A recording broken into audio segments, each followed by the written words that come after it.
이번 북실북실에서 작은 아씨들을 발표할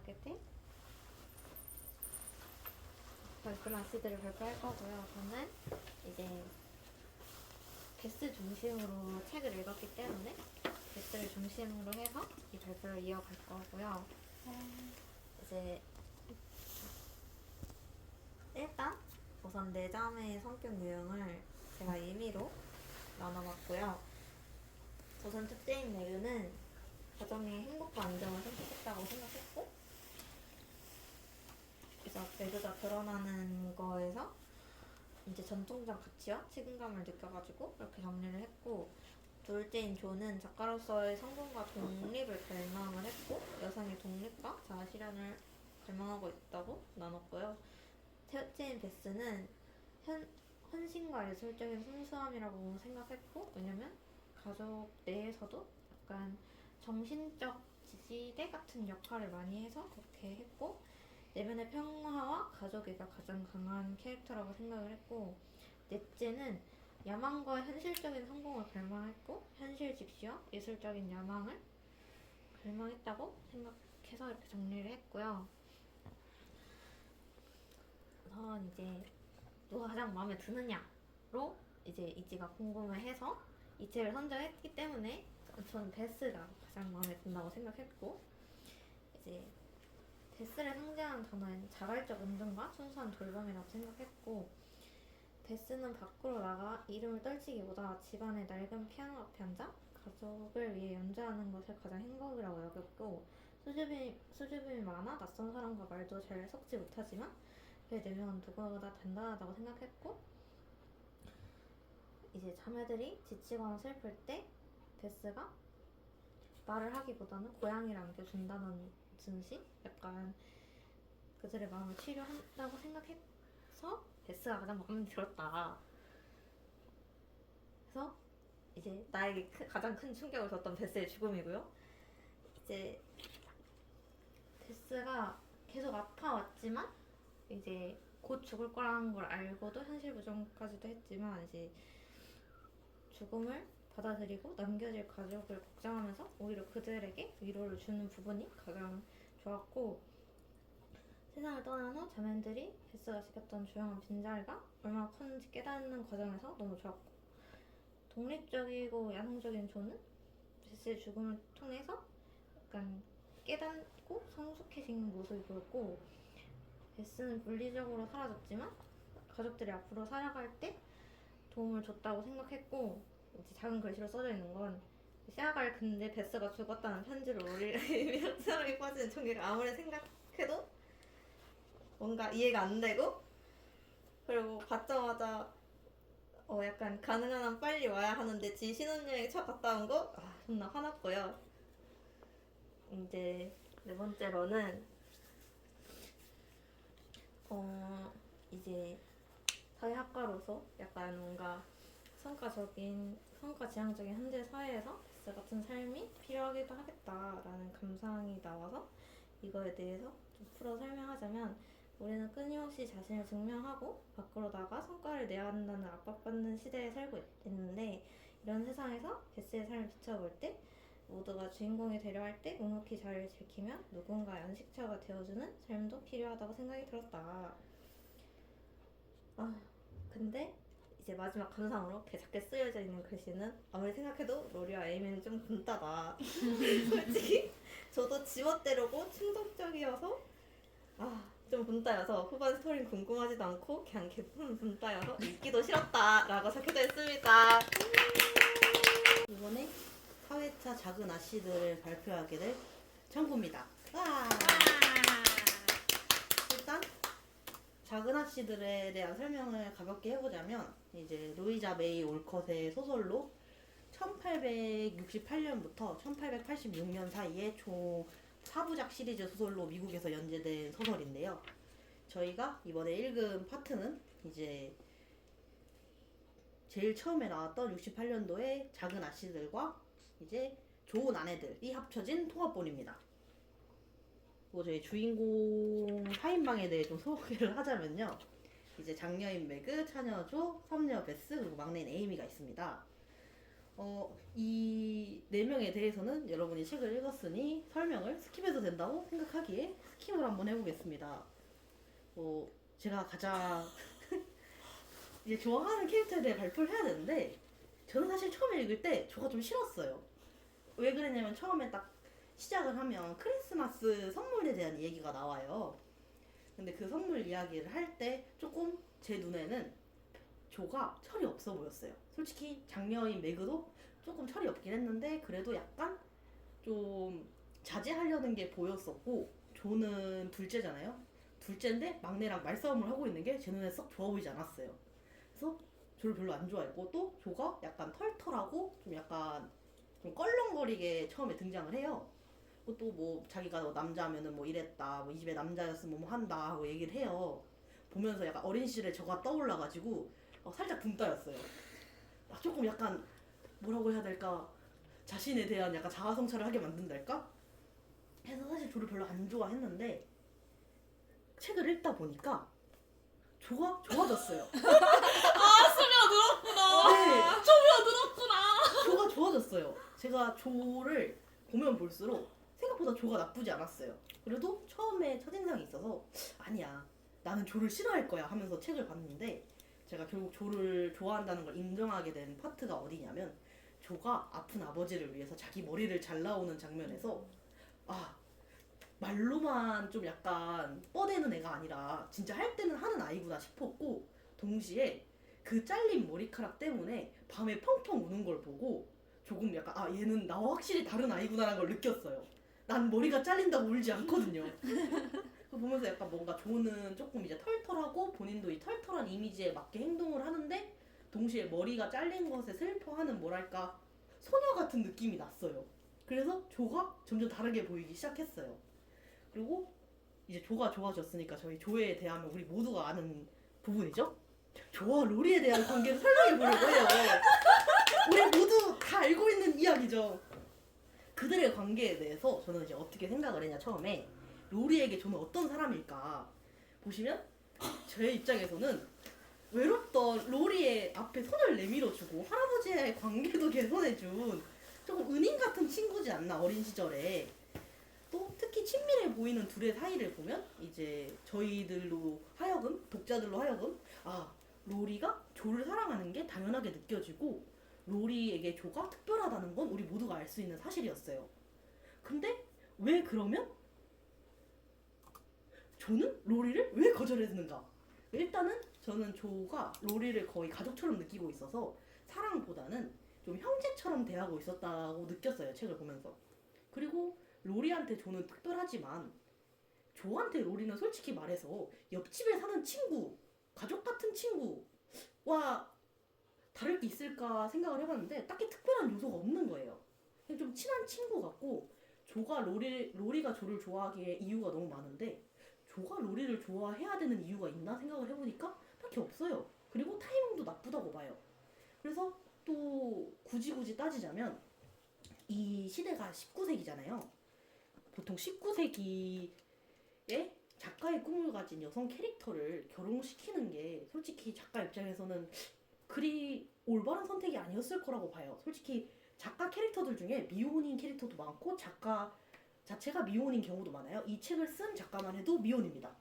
그래서 실제로도 작가는 조를 미혼으로 놀 생각으로 결혼을 안 시키려고 했다고 나오거든요. 근데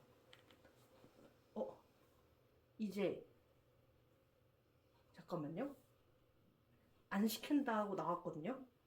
그리고 이제 결국에는 바이르시랑 결혼을 해요. 교수거든요, 후반부에 나오는.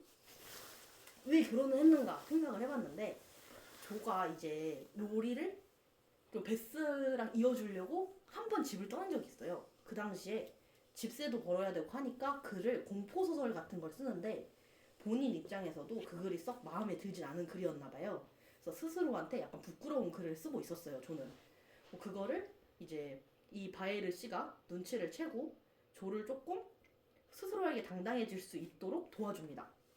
그러면서 글에 대한 이야기도 나누고 약간 로리와 다르게 또 타이밍도 좋았다고 봤던 게 그 뒤에 로리랑 에임이랑 결혼을 한 후에 조가 이제 조금 이제 마음이 좀 허하다, 외롭다, 사랑받고 싶다라는 마음이 딱 들 때 글을 씁니다.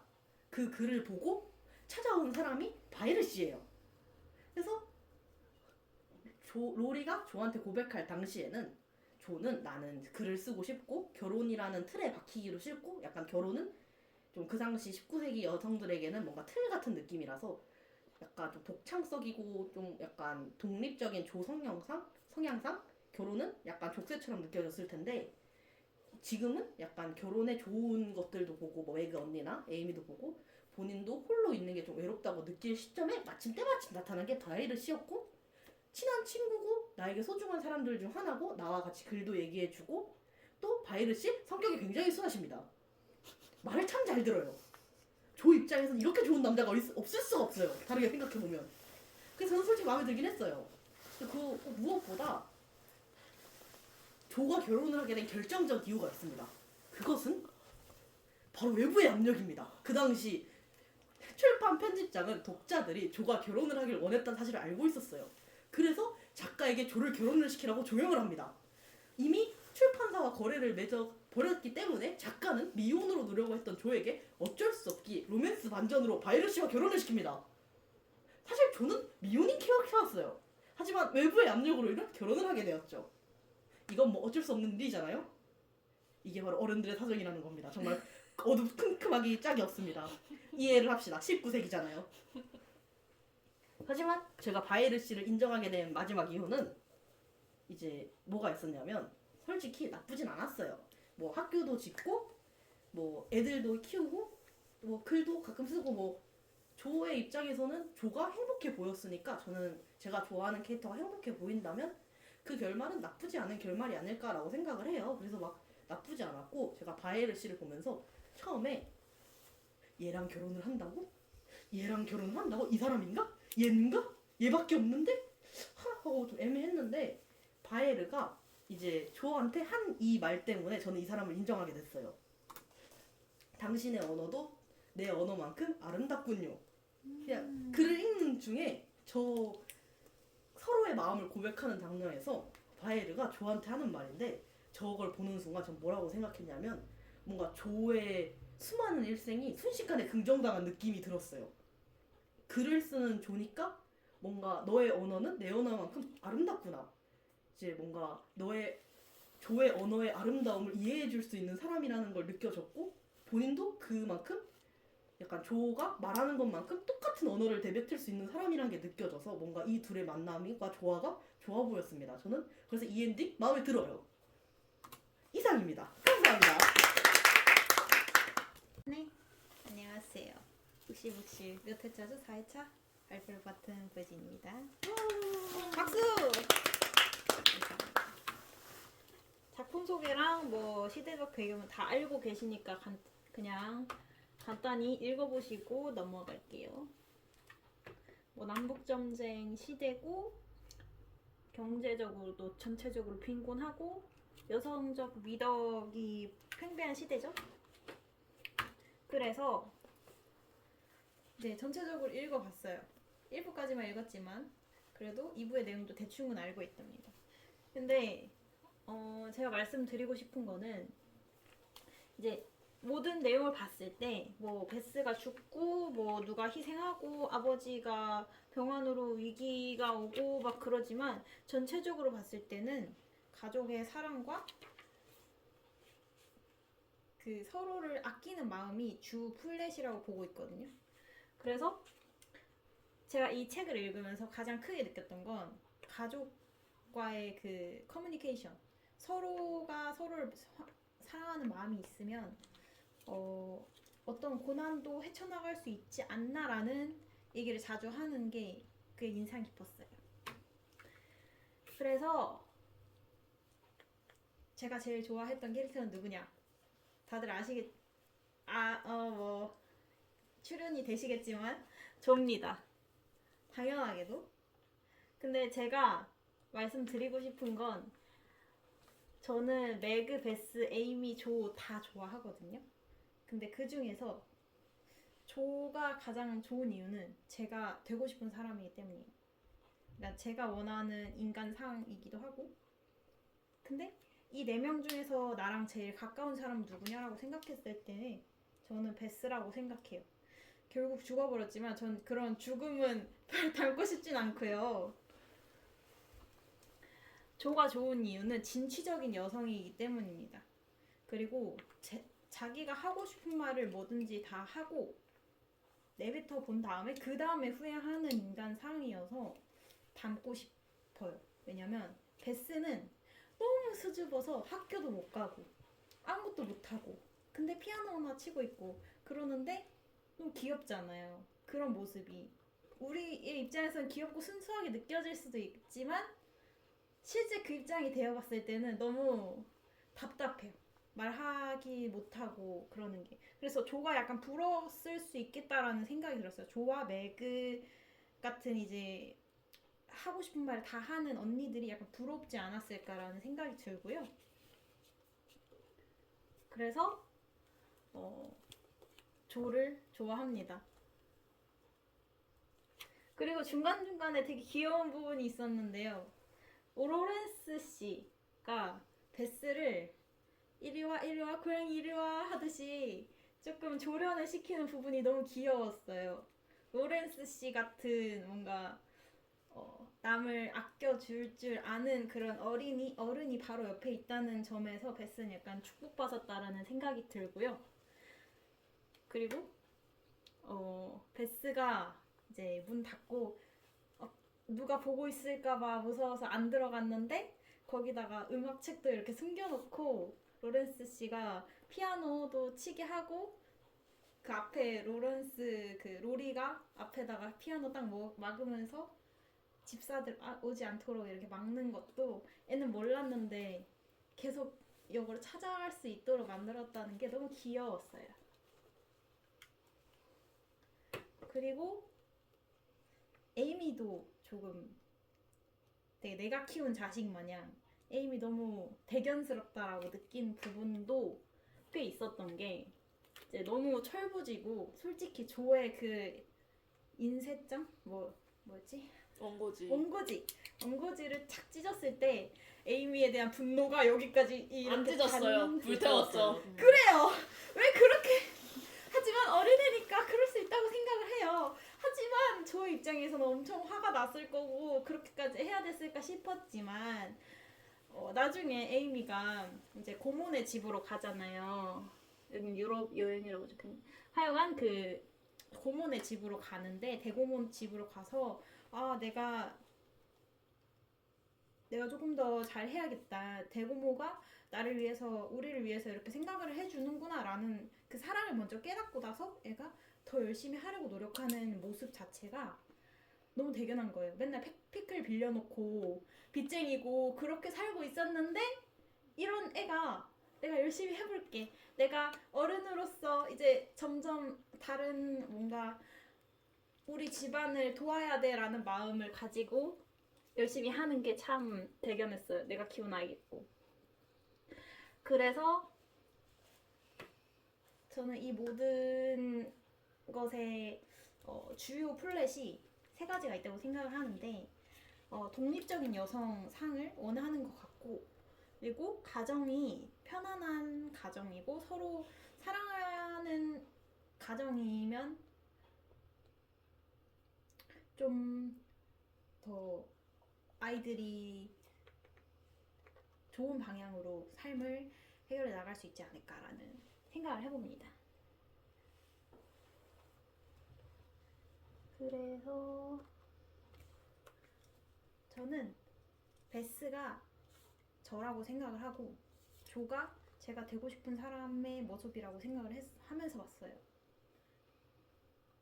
근데 갑자기 베스가 죽어버려서 좀 당황했는데 하지만 조의 면모 중에서 되게 인상이 깊었던 부분이 뭐냐면 그 로렌스 집안에 가서 로리랑 로렌스 아빠랑 할아버지랑 이렇게 싸우던 장면이 있었잖아요.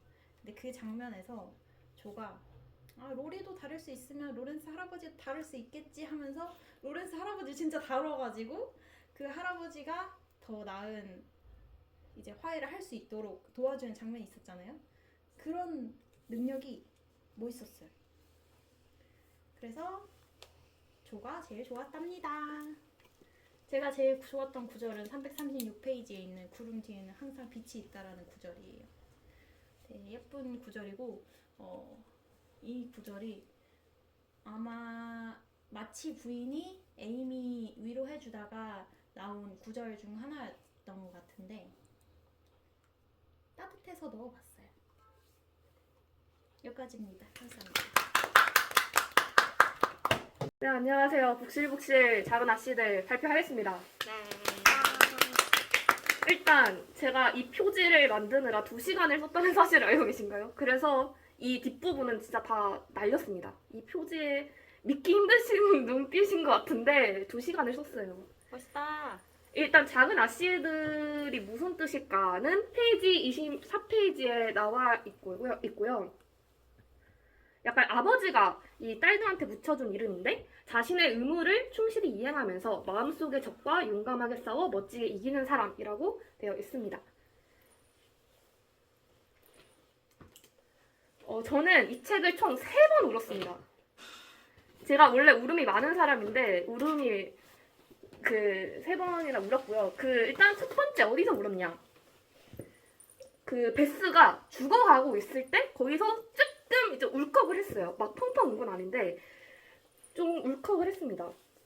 이 2권의 베스의 비밀 파트에서 많이 울컥을 했는데 조가 베스의 죽음을 눈치채고 같이 바닷가에 가서 이렇게 말을 하잖아요. 조가 유일하게 베스의 죽음을 눈치채는 사람이에요. 엄마 아빠도 눈치를 못 챘는데 그래서 베스가 나는 처음부터 오래 살 운명이 아니었던 것 같다. 다른 언니나 에이미는 다 계획이 있는데 나는 집 밖에 나가는 그런 미래를 상상하기 어렵다라는 말을 하는데 그때 조금 울컥을 했습니다. 그래서 아니야 너 죽을 운명 아니야 이렇게 말해주고 싶었어요. 그래서 여기서 조금 울컥을 했고요. 그리고 두 번째는 진짜 이 조의 외톨이라는 파트가 있어요. 진짜 읽는 내내 펑펑 울었습니다. 왜냐하면 왜냐하면 조가 너무 불쌍했어요. 조는 원래 활동적인 걸 좋아하는 아이잖아요.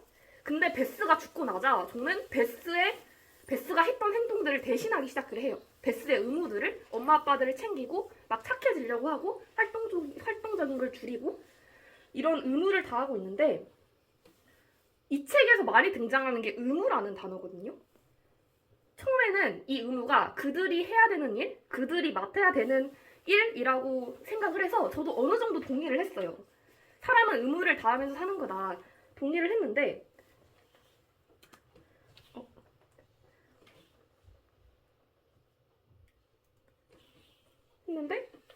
그 구절에 이런 구절이 있거든요. 조는 올바른 길에 도달했고 의무를 다하는 법을 배웠으며 의무를 다하지 못하면 불행했다.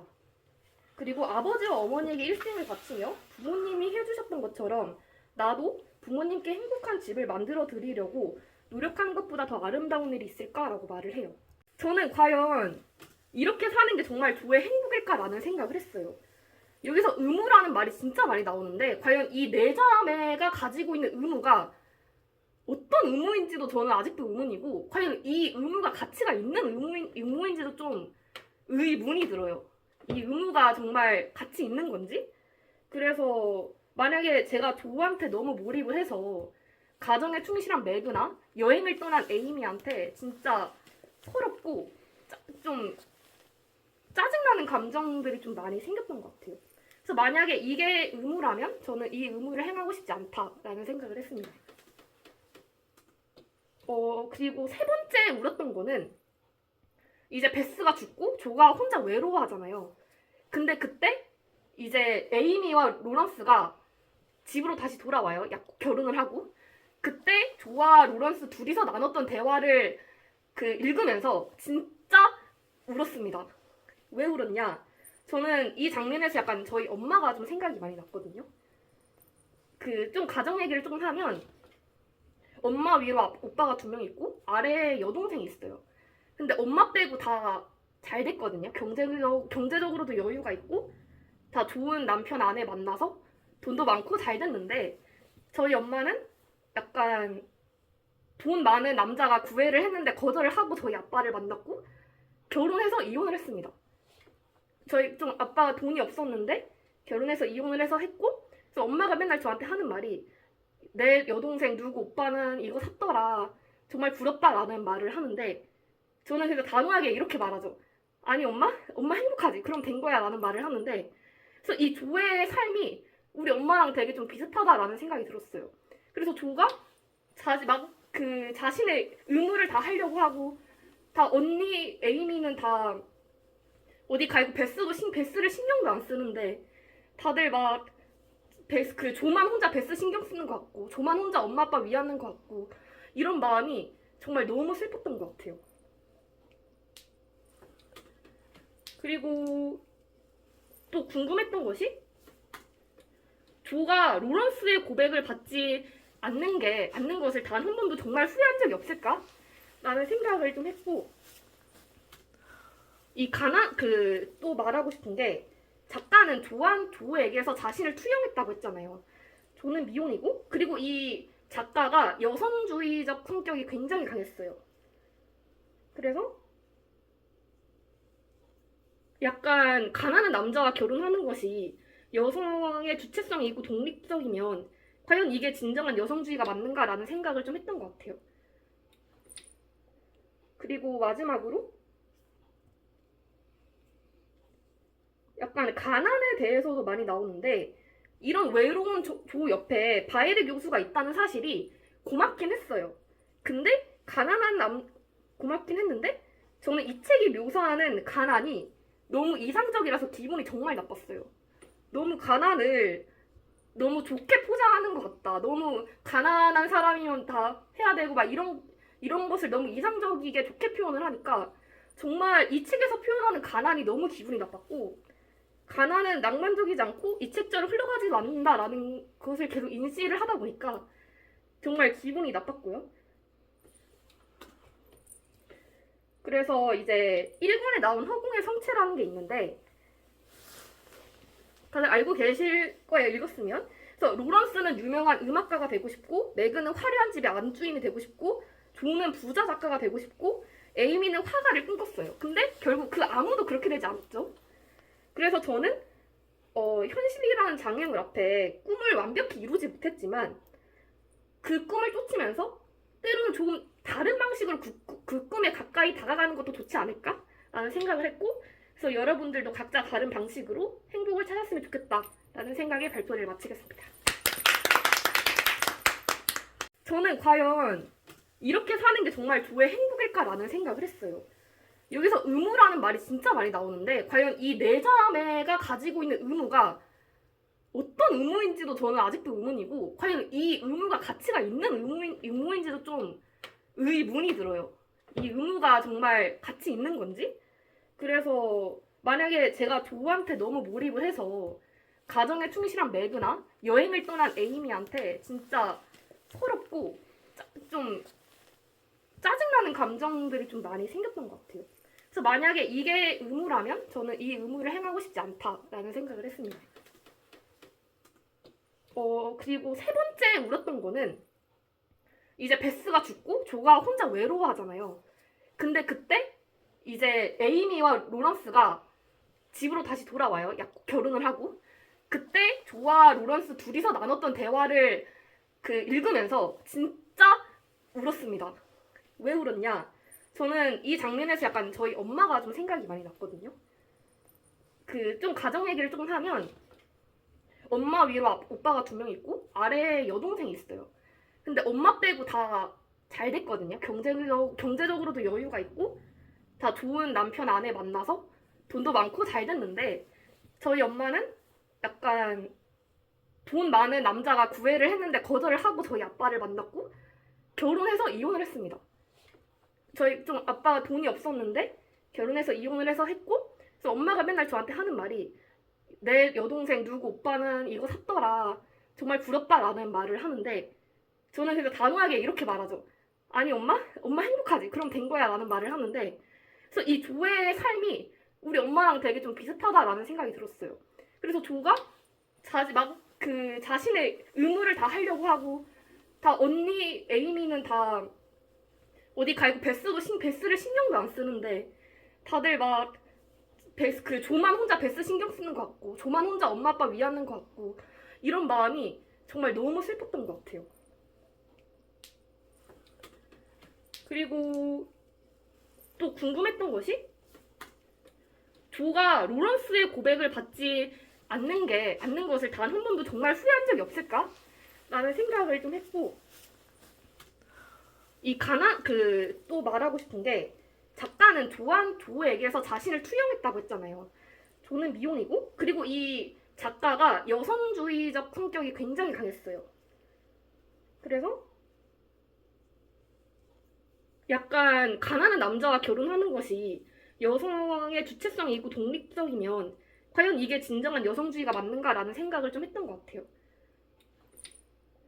그리고 마지막으로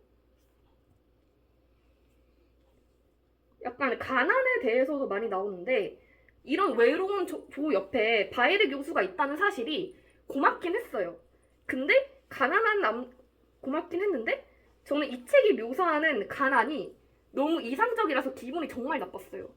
너무 가난을 너무 좋게 포장하는 것 같다. 너무 가난한 사람이면 다 해야 되고 막 이런 것을 너무 이상적이게 좋게 표현을 하니까 정말 이 책에서 표현하는 가난이 너무 기분이 나빴고 가난은 낭만적이지 않고 이 책처럼 흘러가지도 않는다라는 것을 계속 인지를 하다 보니까 정말 기분이 나빴고요. 그래서 이제 1권에 나온 허공의 성체라는 게 있는데 다들 알고 계실 거예요, 읽었으면.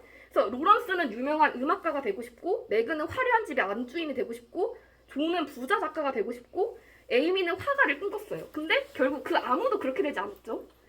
그래서 저는 현실이라는 장애물 앞에 꿈을 완벽히 이루지 못했지만 그 꿈을 쫓으면서 때로는 조금 다른 방식으로 그 꿈에 가까이 다가가는 것도 좋지 않을까라는 생각을 했고 그래서 여러분들도 각자 다른 방식으로 행복을 찾았으면 좋겠다라는 생각에 발표를 마치겠습니다.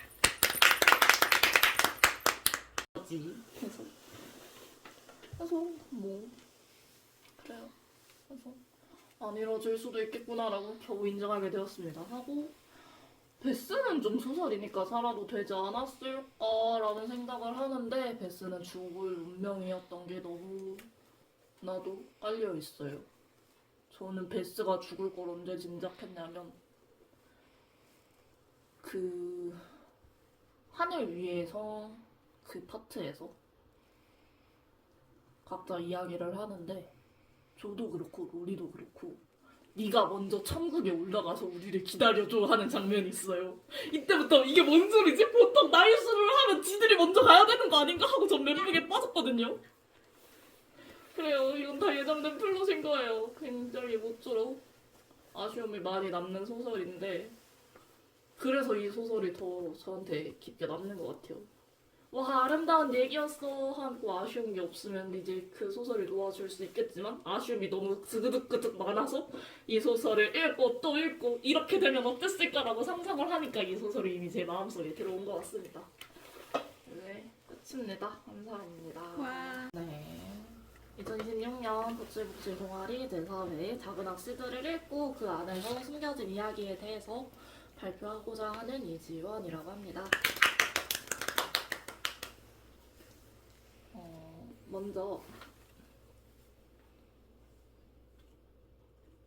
먼저 작가와 시대적 배경을 조금 설명하고자 하는데요. 물론 이미 다 조사에 와서 다들 알고 계시겠지만 이 소설을 쓴 작가는 루이자 메이 올컷이라는 사람이고요. 이분은 1832년 필라델피아라는 곳에서 출생을 했고요. 필라델피아는 미국에 있는 이제 동북쪽 여기 있는 지역입니다. 작은 아시드를 출판했을 때 나이는 35살이시고요. 아마 이 작가의 유년기를 투영해서 이제 작성한 소설일 테니까 이제 우리가 읽은 조와 매그, 에이미, 베스의 나이도 작가와 비슷하지 않을까라고 생각을 합니다. 그리고 이분은 작가 말고도 종군 간호사나 아니면 이제 집에서의 그런 경제적 부담을 하기 위해서 한여 등의 일을 하신 분이고요. 이분은 정말 마음에 드는 게 저와 다르게 결혼을 하지 않았답니다.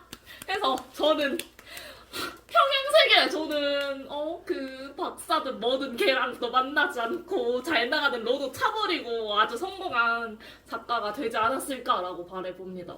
이분은 그리고 미국의 여성 작가 하면 떠오르는 굉장히 유명한 작가가 됐다고 하고요. 이제 이분의 아버지도 작가셨대요. 그래서 근데 누군가는 이제 비아냥거리기를 아빠의 가장 큰 문학은 딸이다 할 정도로 성공을 했다고 합니다. 그래서 시대적 배경은 남북 전쟁인데요. 이 남북 전쟁은 이제 노예 제도를 두고 이제 역사적 배경을 살짝 말하자면 북부는 조금 개방적인 곳이었어요. 북부는 그래서 영국 말고도 다른 북유럽이나 서유럽 등의 이민자들을 받아서 이제 다양한 인종이 있었고요. 그래서 캘리포니아가 되게 위쪽에 있잖아요. 북쪽에 있어요. 근데 캘리포니아 쪽에나 LA 같은 곳에 동양인들이 많이 살거든요. 그래서 동양인도 있고 이제 노예로 끌려왔다가 노예 제도는 근데 1800년대 초에 폐지가 됐어요. 노예 제도 폐지가 됐는데 이제 서부는 영국 중심의 이민자들이 면직 사업을 하는 곳이라서 이제 노예 제도가 폐지가 됐는데도 여전히 노예 제도를 성행하고 있었고 그 노예 제도를 비판하고 하는 북부와 이제 남부가 싸운 게 이제 미국의 남북 전쟁입니다. 근데 작가의 고향은 아까 말했듯이 이쪽에 있는 필라델피아였잖아요. 그래서 작가는 그 이제 지리적 배경에 합쳐져가지고 노예 제도에 반대하시는 그런 분이셨습니다. 그래서 이제 네 그래서 아마 네, 그걸 말하고 싶었어요. 이제 작가는 노예 제도에 반대하는 사람이었다. 그래서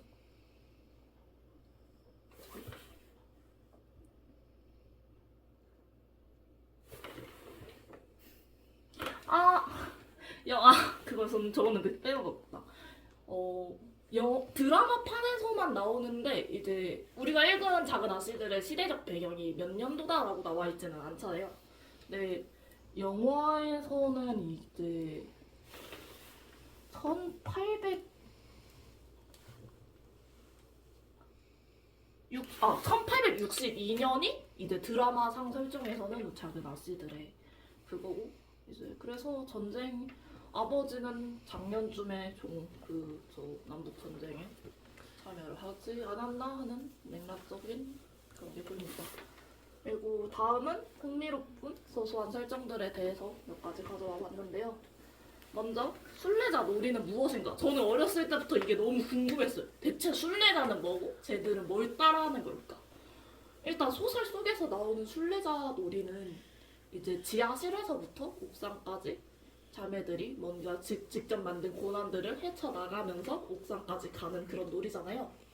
이제 이 놀이는 이제 천로역정이라는 기독교 소설을 따라하는 놀인데요. 이 천로역정의 이 내용은 어떤 내용이냐면 주인공이 천국에 가는 길을 발견을 해요. 누군가한테 들었던 걸로 기억하는데 누군가한테 들어서 이제 천국으로 가는 길에 온갖 역경들을 헤매고 가는 소설인데요. 이 소설도 1부와 2부가 나눠져 있는데 1부에서는 고난들을 이겨내면서 천국으로 가는 길을 그린 소설이고요. 2부에서는 아내와 아이들을 만나서 다 같이 천국으로 가기 위하는 그런 소설인데 이 이야기의 플롯이 작은 아씨들의 플롯과 굉장히 유사해서 아마 작가는 저 천로역정이라는 소설에서 작은 아씨들을 많이 참고하지 않았을까라는 생각을 합니다. 그리고 두 번째로 제가 궁금했던 건 저 라임 절임은 뭘까? 무슨 맛일까? 어렸을 때 너무 궁금했어요. 저 라임 절임은 말 그대로 바닷물에 라임을 절인 거예요. 와우. 진짜 무슨 생각인지 모르겠는데 옛날 뱃사람들은 라임이 비교적 싼 과일이에요. 레몬이나 다른 우리가 생각하는 과일들에 비해. 그리고 라임은 잘 안 상한대요. 해서 괴혈병을 막기 위해서 배에 라임을 싣고 나르던 것이 이제 불량식품이 된 거죠. 이때 미국은 수입에 의존을 많이 하는 상황이었는데 과일은 관세가 많이 붙었는데 바닷물에 절인 라임은 이제 가공식품으로 해서 신선식품도 아니고 과일도 아니라서 관세가 쌌대요. 그래서 굉장히 싸게 먹을 수 있는 그런 간식이었는데 이게 당연히 바닷물에 절인 라임이 건강에 좋을 수가 없잖아요. 애초에 그 바닷물 배가 둥둥 떠다녀가지고 그 개오염된 그 바닷물? 그래서 의사들이 비추천하는 간식이라 불량식품이었어요. 진짜 불량식품. 그런 과일이고 이 라임 절임이 나중에 이제 키다리 아저씨들이라는 소설에도 한번 언급이 되는데 그 키다리 아저씨에서 주디는 라임 절임? 그게 뭐지? 라고 하는 만큼 그렇게 오래 인기가 있었던 관식은 아니고 이제 근데도 작은 아씨들이라는 소설이 유명하니까 라임 피클이 뭔지에 대해서는 여전히 사람들이 늘 궁금해하는 그런 이 소설의 킥인 그런 소재라고 생각하고요. 세 번째는 모슬린 드레스인데 매그가 모슬린 드레스랑 몇 벌 있긴 한데 매그는 보라색 비단 드레스를 입고 싶었지만 모슬린 드레스를 입고 가는 장면이 많죠. 뭐 거의 모든 드레스 그 무도회를 나가는 장면마다 이 모슬린 드레스를 입는데요. 모슬린 드레스는 1790년부터 1820년 사이에 유행한 원단이고요. 이때 유행했던 옷들이 이제 우리가 생각하는 잠옷이라고 생각하는 그 모슬린 드레스랑 슈미즈랑은 약간 세트예요. 이제 모슬린으로 만든 슈미즈 드레스. 그런 스타일이 유행을 했고 이 시대적 배경이 아까 1860년대라고 했잖아요. 그러니까 옛날 거라는 거죠. 그리고 1820년부터 1870년까지는 뭐가 유행했냐? 실크, 벨벳 등의 소재가 사용되는 드레스가 유행을 했다고 하고요. 그래서 같이 유행한 거는 리본, 레이스 등의 드레스들이 유행을 했다고 합니다. 그래서 그 매그가 무도회를 갔을 때 이 예쁜 인형이 된 느낌이 들었다라고 하는데 그거는 드레스의 영향도 있는 게 이때는 좀 육감적인 드레스가 유행을 했다 해요. 그래서 몸이 약간 딱 달라붙기도 했을 거고 좀 파여 있을 거기도 하고 리본도 평소 입는 모슬린 드레스와는 어울리지 않도록 화려하고 뭐 그렇게 꾸며져 있어서 매그는 굉장히 자신이 평소에 꾸미는 스타일과 다른 느낌으로 꾸며져서 나 인형이 된 것 같아 라고 생각을 했을 거예요. 이렇게 있고요. 마지막으로는 개인 감상입니다. 저는 이 작은 아씨들이라는 소설을 굉장히 어렸을 때 접했어요. 처음 접한 건 원서가 아니고요. 정말 얇은 동화책으로 처음 접했고 그 다음에는 저는 어렸을 때 소녀들이 나오는 소설을 굉장히 좋아했어요. 작은 아씨들, 빨간 머리엔, 알프스 소녀 하이리, 송홍녀 세라 같은 그런 소녀들이 나오는 문학들이요. 그래서 그런 것들을 많이 읽고 자라다 보니까 이 작은 아씨들, 내 자매들의 첫인상이 기억나지 않아요. 그래서 뭐 조가 싫었는데 좋아졌다더니 베스가 죽을 줄 몰랐다더니 하는 것들이 너무 옛날에 알게 된 사실이라 저는 그래서 이 네 자매 중에 누굴 가장 좋아하는지도 모르겠어요. 아까 개인 얘기를 조금 하셔서 저도 말하자면 저는 형제 자매로는 오빠가 있고 조금 더 멀리 나가자면은 이제 사촌 동생들이 있는데 사촌 동생들은 어쨌든 사촌이고 오빠와는 그닥 친하지 않아서 저의 자매, 저의 남매라고 한다면 이 마치가의 내 자매나 아니면 초록지붕에 사는 애니도 제 유년기를 보낸 친구 자매 같습니다. 그래서 근데 너무 책을 안 읽어본 지가 오래돼서 제 기억 속에서 이 자매들은 사랑스럽고 조금 사건 사고가 일어나긴 해도 그래도 평온한 삶을 살고 있지 않았나 하고 다시 바라봤는데 평온하긴 개뿔 사고를 존나 많이 치는 거예요.